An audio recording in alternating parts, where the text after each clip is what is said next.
অনুভূতি, ভালোবাসা, মায়া এসব যত কম প্রকাশ করবেন, মানুষ আঘাত করার সুযোগ ততই কম পাবে। কার জন্য কাঁদছো তুমি? কার জন্য এত মায়া? এই শহরে আপন বলতে শুধুই নিজের ছায়া। মানুষের শরীরে সবচেয়ে বড় গুণ হলো চরিত্র। সেটাই যদি নোংরা হয়, তাহলে রূপ সুন্দর রেখে কি হবে? এক ফোঁটা বৃষ্টির কারণে বন্যা হতে পারে যদি বাসাটা পিঁপড়ার হয়, আর এক ফোঁটা ভালোবাসার কারণে সুখ হতে পারে যদি ভালোবাসাটা খাঁটি হয়। সেই বাড়িতে জন্ম, সেই বাড়িতেই একসময় অতিথি। এটাই মেয়েদের জীবন।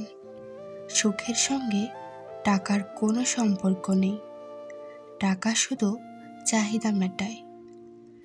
যদি টাকা দিয়ে সুখ পাওয়া যেত, তাহলে ভালোবাসাটাও দোকানে বিক্রি হতো।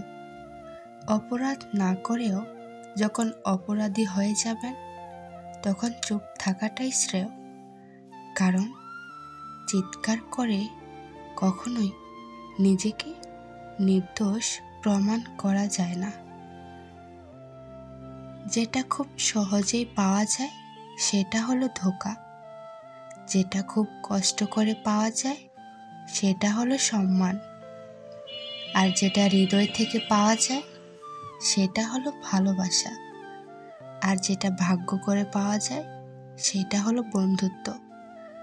তুমি কতটা কষ্টে আছো তা কেউ দেখতে আসবে না, কিন্তু তুমি প্রাণ খুলে হেসে দেখো, সেই হাসিকে হিংসে করার মতো লোকের অভাব হবে না। কষ্ট দেওয়ার জন্য তাকে দোষারোপ না করে নিজেকে দায়ী করো, কারণ তুমি তার থেকে বেশি আশা করেছিলে।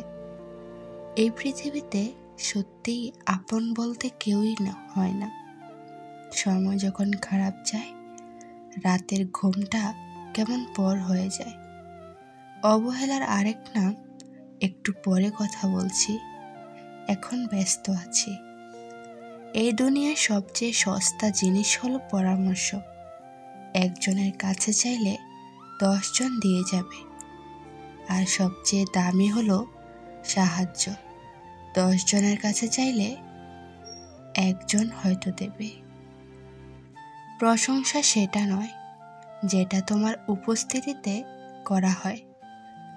প্রশংসা সেটাই যেটা তোমার অনুপস্থিতিতে করা হয়।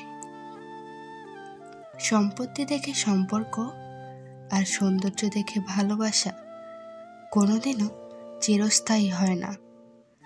বাস্তব সত্য এটাই, মানুষের প্রিয় হতে গেলেও অর্থনৈতিক যোগ্যতা লাগে। অর্থশূন্য মানুষ কখনোই কারো প্রিয় হতে পারে না। ছেলেরা সবসময় নিজের ভালোবাসার মানুষটির সামনে দুর্বল। ছেলেরা উপরে যতই শক্ত থাকুক না কেন, তিনি তার ভালোবাসার মানুষটির সামনে অনেক বেশি দুর্বলতা প্রকাশ করে ফেলেন। হয়তো সে চায় তার এই দুর্বল দিকটি শুধুমাত্র তার মনের মানুষটিই দেখুক। একটি ছেলেকে সঠিক পথে আনার জন্য একটি মেয়ের পবিত্র ভালোবাসাই যথেষ্ট। ভালো থেকো বলে চলে যাওয়া মানুষেরা কখনোই বোঝে না যে তারাই আমাদের ভালো থাকার আসল কারণ ছিল। উলঙ্গ শরীর ঢাকতে কেউ 1 পয়সাও দিতে আসে না, কিন্তু উলঙ্গ শরীর দেখার জন্য সবাই হাজার হাজার টাকা উড়ায়।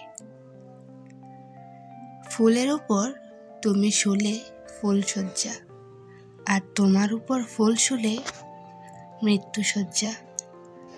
দর্শকের জন্য ফাঁসি নয়, চিড়িয়াখানা চাই, যেখানে গিয়ে আগামী দিনের শিশুরাও জানতে পারবে পৃথিবীতে থাকা মানুষের মতো দেখতে হলেও সবাই প্রাণের মানুষ নয়। ছেলেদের জীবন বড়ই অদ্ভুত। তারা সব কিছু করার অধিকার পায়, কিন্তু চিৎকার করে কান্না করার অধিকার পায় না।